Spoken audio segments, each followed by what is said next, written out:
अस्सलाम वालेकुम सर। वालेकुम अस्सलाम। अच्छा, आज हम कंस्ट्रक्शन के हवाले से आपसे बात करना चाह रहे हैं। कंस्ट्रक्शन को अगर हम देखते हैं, सपोज़ 125 की कैटेगरी हम लेते हैं, तो वहाँ पे बना बनाया विला 1 करोड़ 10 तक में इजीली बहुत मार्केट में मिल जाता है। क्योंकि हमारा मेजर काम कंस्ट्रक्शन का है, तो हम देखते हैं कि कंस्ट्रक्शन करवाने जाते हैं तो वो 1 सवा करोड़ के आसपास में पड़ रही है कस्टमर को। तो एक तो इसका इम्पैक्ट अब बताएं कि अब फर्दर क्या इम्पैक्ट आएगा, इन्फ्लेशन फर्दर बढ़ेगी या अभी चीज़ें अब सस्ती होंगी? अच्छा देखें, ये सिर्फ विलाज में नहीं है, आप हाई राइज बिल्डिंग में भी जाते हैं तो आज अगर कंस्ट्रक्शन करते हैं तो आपको कोई 8,000 plus minus minimum construction cost per square feet पड़ती है। और लेकिन मार्केट में आपको शायद 6,000 पर स्क्वायर फीट पे भी कोई ऑफिस जो है वो कुछ मिल जाता है। अच्छा, अब इसका मतलब ये नहीं है कि ये स्टैंडर्ड है।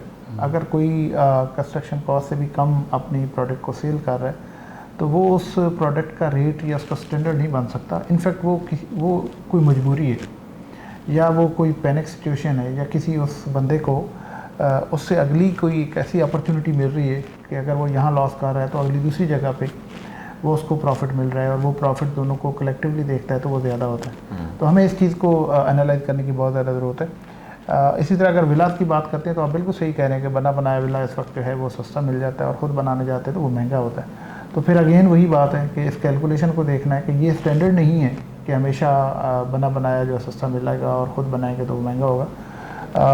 ये अगेन वही बात है कि उस बंदे ने जिसने वो आज विला बेच रहा है कब लिया था, कितने का प्लॉट था, कंस्ट्रक्शन कितने में हुई थी, वो विला कितना पुराना है और उस बंदे को इस विला को बेच के जो लॉस यहाँ से उठा रहा है इस लॉस को एज ए अपॉर्चुनिटी क्या देख रहा है आगे, या उसकी अपनी कोई खुदा ना खास्ता कितनी मजबूरी है या वो कितना पैनिक है या उसके पास अल्टरनेट ऑप्शन कौन सी है जिसके लिए वो इतने बड़े लॉस पे एग्री हो गया।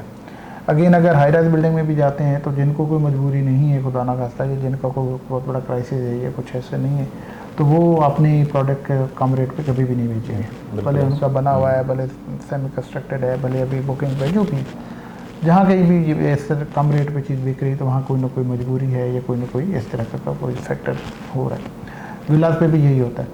अब सीन ये कि आगे क्या होगा, ये क्या हमेशा ऐसे ही चलता रहेगा? देखिए ये चीज़ें हैं ना, आज अगर ये बिल्डिंग प्रॉपर्टी की हमने बात की, एट द सेम टाइम अगर हम लोग प्लॉट्स की बात करते हैं बहरिया टाउन के अंदर रेजिडेंशियल हैं या कमर्शियल हैं तो उनकी प्राइसेस भी अच्छी खासी कम होंगी। अगेन वो टाइम है, इस टाइम स्लॉट में देखेंगे तो प्राइस कम है बट उस लैंड की प्राइस तो कम नहीं हुई। जो ही ये जो इश्यूज़ चल रहे हैं हमारे जो अभी अल्हम्दुलिल्लाह बेहतरी की तरफ हैं सारे, इकनॉमिक पॉलिटिकल बहरिया टाउन के बाकी सारी चीज़ें, ये जो ही थोड़े से स्टेबल होते हैं तो ये सारे रेट दोबारा उसी रिवाइवल की तरफ जाएंगे। और ये प्रॉपर्टी में रियल एस्टेट में हमेशा होता रहा है कि जब भी कोई क्राइसिस आता है तो उसकी प्राइसेस कम होती है, जब भी थोड़े हालात बेहतर होते हैं तो फ़ौरन वो उसी तरह अपने प्राइसेस पे जाते हैं। बिल्कुल। बहरिया टाउन की प्राइसेस को लेते हैं तो इसमें इनफैक्ट 2022 से हालात ख़राब हैं और अच्छे खासे ख़राब हैं तो उसकी वजह से ये 2 साल का इम्पेक्ट पड़ा। तो 2 साल में एक तो जिसे कहते हैं कि प्राइसेस कम हुई, इन्फ्लेशन का इम्पैक्ट है या political economical. At the same time जो इन्फ्लेशन हुई है, जो एक रेगुलर ग्रोथ होती है प्रॉपर्टी की, वो भी पेंडिंग है। तो आज मार्केट स्टेबल होती है तो इसका बहुत एक हैवी मोमेंटम आ चुका है। एट द सेम टाइम तीसरा एक फैक्टर भी है, वो फैक्टर ये है कि इतना बड़ा पीछे सिटी है, इतना बड़ा एरिया, तो इसकी जो एक्सपेंशन होनी थी, जो एक्सटेंशन होनी थी आबादी की, लोगों की, जैसे नए घर बनने थे, नए ऑफिसेज बनने थे, बिजनेस की एक्सपेंशन थी, वो भी पेंडिंग है। तो ये 3 फैक्टर हैं और तीनों फैक्टर का मिलकर एक अच्छा खासा एक हैवी मोमेंटम बना हुआ है।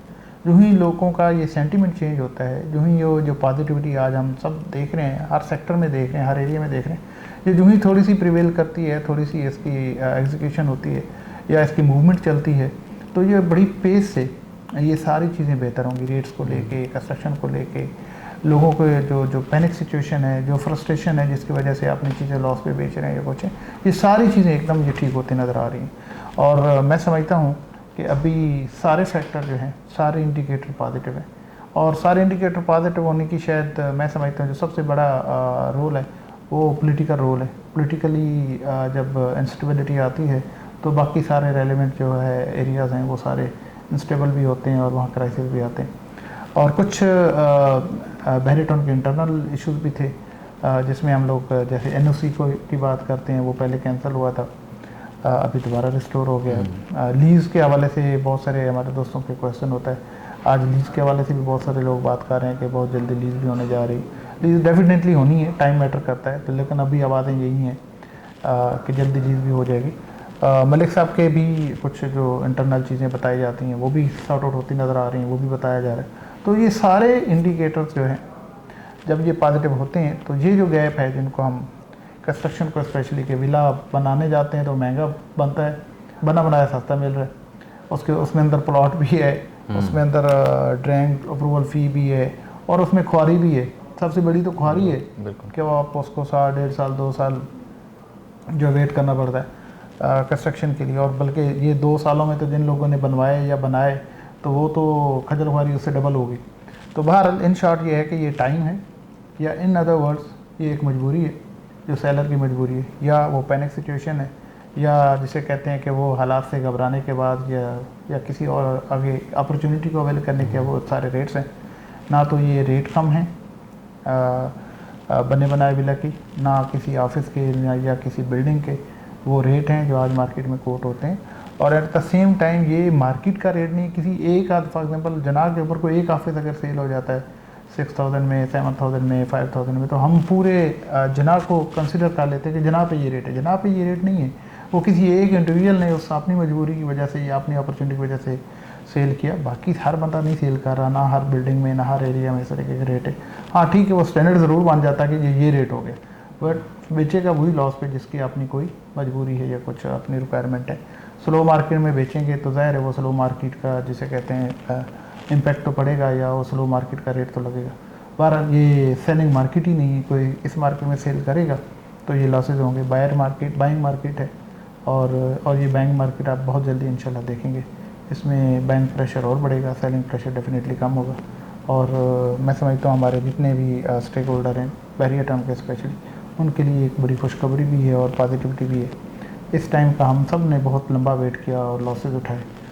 उन लोगों ने सब स्पेशली बहुत लॉसेज उठाए जिनकी यहाँ पे इन्वेस्टमेंट थी, पहले वो प्लाट्स में था इन्वेस्टमेंट उनकी, या जिसे कहते हैं कमर्शियल में था, विलाज में था, जहाँ जब इन्वेस्टमेंट है तो लॉसेज भी उठाए, वेट भी करना पड़ा, ज़ाहिर एक टॉर्चर भी हुए, परेशानी को भी फेस की। अब मैं समझता हूँ कि वो टाइम आ गया कि जो लॉसेज हैं वो भी रिकवर होंगे और इंशाल्लाह उसमें मज़ीद बेहतरी भी आएगी। Sir thank you so much. Sir